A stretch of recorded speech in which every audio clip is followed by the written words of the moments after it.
This is 12 News at 10 on the Binghamton CW. Thanks for joining us at 10. I'm Jill Croce. We start tonight with state news. A new report from the state comptroller shows that cybercrime in New York has risen by a whopping 53% since 2016. Since then, incidents have jumped from 16,426 in 2016 to 25,112 in 2022.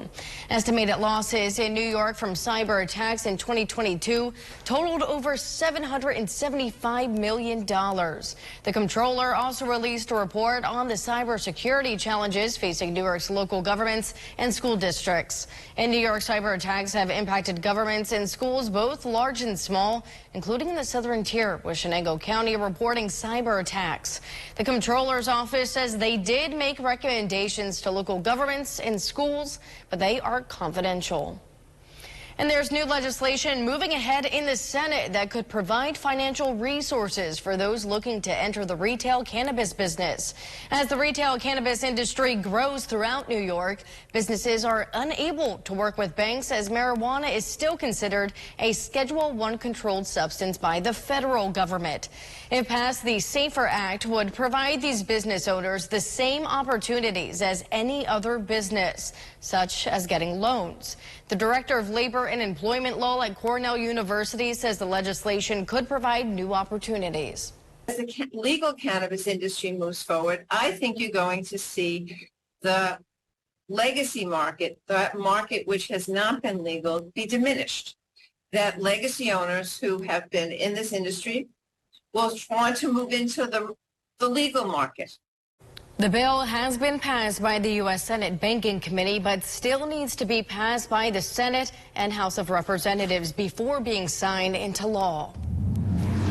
Back here at home, there's your live look at Johnson City. And Howard, how's the radar looking? Well, we're pretty quiet right now in our neck of the woods, but you'll notice here on the regional radar that the line of showers is moving closer to us. It's still a ways away. It's in western New York and western Pennsylvania. But again, you'll notice that even down through southern Pennsylvania, there looks like there may be some showers trying to make their way northward as well. So bottom line is we have some rain on the way in the next 24 hours. Temperatures, we're in the 60s, 60 in Greene, 65 in Plymouth, 66 at the airport, 67 in Appalachian and the town of Owego, and 61 in Margaretville. Morning forecast, we're going to be in the upper 50s to low 60s with just a small chance of some showers early in the day, but that chance of rain will be increasing. We're going to give you a full rundown coming up. Well, stick around. Thank you, Howard. Earlier this week, Senator Chuck Schumer and Senator Kirsten Gillibrand announced $750,000 in federal funding to help expand routes at the Ithaca Tompkins International Airport. The senators explain that this funding will support efforts to improve the availability of air service. This includes the potential introduction of a new direct flight to D.C., which would help establish the facility as a regional air service hub. Earlier this year, Senator Gillibrand spoke to the Secretary of Transportation advocating for funding of this project. And Gillibrand reacted to the news of the funding, saying in part, quote, "The Ithaca Tompkins International Airport serves thousands of residents and visitors in Tompkins County and throughout the southern tier each year.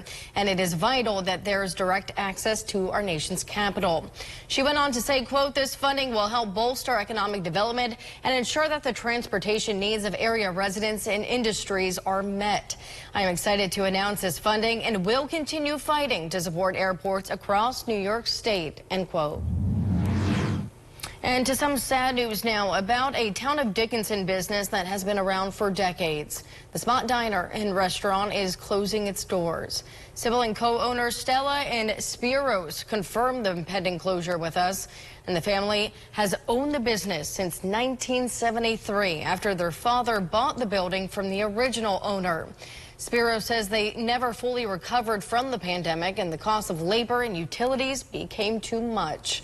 While they could not provide a closing date, they said that they are very sad and it's not an easy decision. The restaurant and diner is at 1062 Upper Front Street. According to the NA, an online wedding planning tool, the average wedding can cost up to $30,000.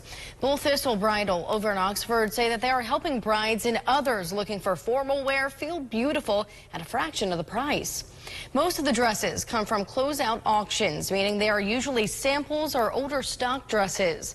The type of dresses range from wedding, bridesmaid, homecoming, prom, or just general formal wear. Carrie Beckwith, the owner of the shop, says opening up the bridal and formal shop was something that she'd always wanted to do. Since I was in my 20s, I've always dreamed about owning my own business. I follow in a long line of entrepreneurs in my family, and I've always loved wedding dresses, everything dealing with weddings, and I always thought this would be a great idea to start my own business. If you want to check it out for yourself, it's located at 3 Shenango Street. With another winter on the way, WBNG is hosting its annual Coats for Kids drive to make sure that every child has a warm coat this winter. We're asking you to donate a gently used or a new coat to help those in need. And last year, we collected a little more than 1,500 coats. Local sponsors for the event include Security Mutual Life, Bryan Heating and Air Conditioning, Serpro, Atala Orthodontics, and Noel Family Physicians, Excella's Blue Cross Blue Shield, Tier Pediatrics, Tioga State Bank, and Bates Troy. You can find a list of those drop-off locations on our website, WBNG.com, and all the coats will be dry cleaned for free by Bates Troy. This week is National 4-H Week with the goal of recognizing the positive impact that 4-H has on youth development. Broome County 4-H representatives say with so many children struggling to reach their full potential, 4-H believes that young people in partnership with adults can play a key role in creating a more promising future for youth, families, and communities across the country. These kids are learning life skills. They're learning how to communicate. They're learning how to do public presentations. They're learning how to serve their community. They're learning how to work with others and then set goals and achieve their goals. If you would like to sign up your child, enrollment for the 2023-24 4-H program year is now open. You can contact the Broome County 4-H office at the email there on your screen. Over to Delaware County, SUNY Delhi has announced new academic programs to adapt to the future of industries. The college has created an electric vehicle path within the existing automotive technology mechanics degree. They also say they will strengthen the culinary arts and hospitality management programs through the introduction of culinary cannabis and cannabis tourism courses. The college also says they are focusing more on retention and graduation through a new retention council. The council will help ensure a cohesive living and learning experience for all students. Governor Kathy Hochul has announced that all SUNY, CUNY, and 40 private colleges and universities in New York will have free application opportunities for high school seniors throughout the month of October. Binghamton University will be participating from October 16th to the 29th. CUNY has also guaranteed admissions to all 7 community colleges for any student who holds a high school diploma. SUNY and CUNY have scheduled virtual and in-person events throughout the month to encourage students to learn more about the New York State financial aid. To learn more, head to the link there on your screen. This month is the first in 2 years that more than 200,000 healthcare providers across the U.S. will not be receiving checks from the federal government. That is part of a pandemic-era program to help cover the cost of services. The monthly payments ranged from hundreds to tens of thousands of dollars and stabilized the industry during the pandemic. Now providers say that without additional investment, centers are facing the possibility of shutdown. It would affect the nutrition of children. It would certainly affect the educational opportunities that they have. We do have Head Start that, does a great job in our community, but they're full, so there would be, when I say they would have no other option than. The Century Foundation, a progressive think tank in D.C., concluded that in 6 states, up to half of all providers are threatened. At a time when thousands of nurses are on strike to protest staffing shortages, many nursing schools are not to accept hundreds of new students. Now, the reason, not only is there a shortage of nurses in clinical settings, there's also a problem with having enough nursing professors to teach them.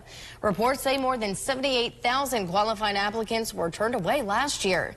Even in schools that have enough nursing faculty members, there are often not enough clinical placements for existing students. 2 new studies from the CDC are suggesting that RSV can cause more severe symptoms in older adults, especially if they have underlying conditions. In one study, researchers found adults ages 60 and older who had RSV were hospitalized less frequently than compared to those who had the flu or COVID-19. However, those who had RSV tended to need more help to breathe. The second study saw that more than half of senior patients were 75 years or older, and nearly all had at least one underlying condition. Nearly a fifth had to be admitted to the ICU, and nearly 5% had died. 2 RSV vaccines for older adults were approved earlier this spring. In other news, ask Americans what religion they are, and nearly 1 in 3 say none. That is according to the U.S. adults surveyed by the Associated Press. Other surveys show that they've been growing for the past 30 years. According to the AP survey, half of the nuns call themselves atheists, while another half just say they are, quote, nothing in particular. The assistant professor of political science at Eastern Illinois University broke down some of the numbers. In 1972, only 5% of Americans identified as atheist, agnostic, or nothing in particular. Today, it's 30% of Americans identify as nuns, and amongst the youngest adult Americans, it's probably only over 45% of Americans identify as non-religious. According to statistics and his overall findings, Burge believes that in the next 40 years, there will be more non-religious Americans than Christians. This would be the very first time in U.S. history. Still to come your way tonight, the Biden administration has announced that they are waiving more than 24 federal laws to build more border barriers in South Texas. We'll tell you more coming up. But before we head to break, there's your live look at downtown Binghamton. More seasonal temps are on the way. We'll have a look at that 7-day forecast with the timing in minutes.